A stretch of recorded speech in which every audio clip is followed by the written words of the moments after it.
everyone and welcome to Saumya's Corner. Today I am going to explain two topics in science.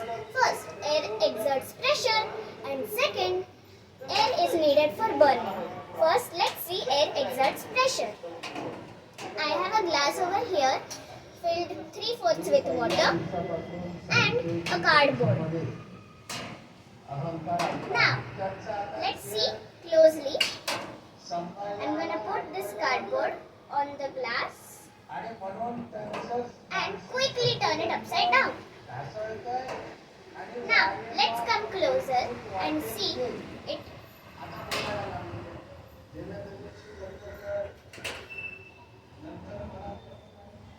I'm going to press it very hard and now the cardboard stays in place. This happens because the air pressure also pushes it equally from all the sides. Now, for the second activity, we'll see how air is needed for burning. In this second activity, we are going to see how air is needed for burning.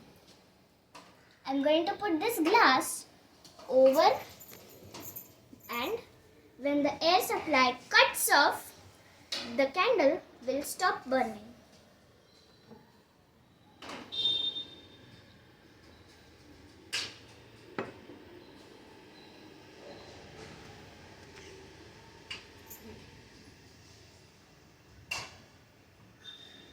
As we can see, the candle is slowly stopped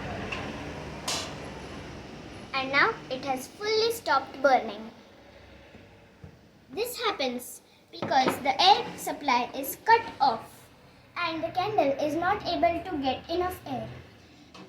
The candle does not stop abruptly because the air present in the glass keeps the candle burning.